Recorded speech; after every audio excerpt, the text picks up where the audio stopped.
During the first few years of this decade, drug overdoses increased by 25%, with many of them being from fentanyl. But some healthcare experts say fentanyl deaths may be on the decline. And that could be thanks to increased prosecution of drug dealers and more availability of a life-saving drug. Here's Cassidy Byer. If you sell a drug that you know to be laced with fentanyl, and you know that there's a possibility that someone could die taking it, we consider you a murderer, and we're going to indict you for murder. Wednesday, Attorney General Alan Wilson announced indictments for fentanyl trafficking and associated overdoses in the upstate of South Carolina, including 5 individuals accused of distributing people drugs that are now facing murder charges. This is a very aggressive legal posture for the state to take, and we are taking it. To date, according to the Attorney General's office, 64 defendants have been charged with a goal to stop the suppliers of fentanyl.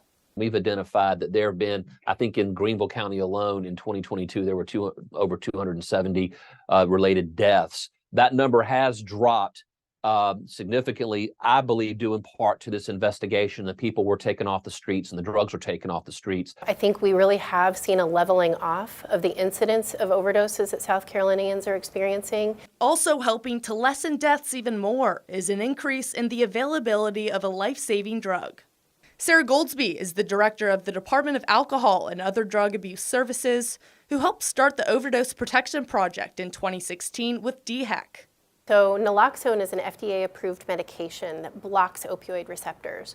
At that time, law enforcement and firefighters didn't typically have naloxone on them to address an overdose when they arrived at the scene. They had to wait for EMS.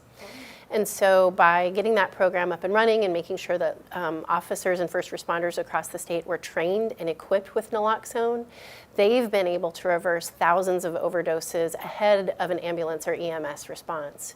With the increased access to naloxone and additional measures taken to decrease the distribution, the hope is that numbers continue driving downward.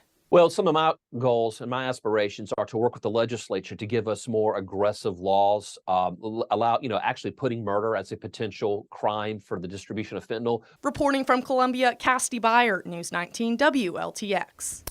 Well, there are over 200 locations in the state where the public can access that Naxalone.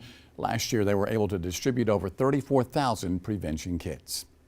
And DHEC says there was a 25% increase in overdose deaths in South Carolina from 2020 to 2021. They also found overdose deaths are 1.2 times higher in urban communities compared to rural ones. During that time frame, opioid overdoses made up 80% of all overdose deaths in the state.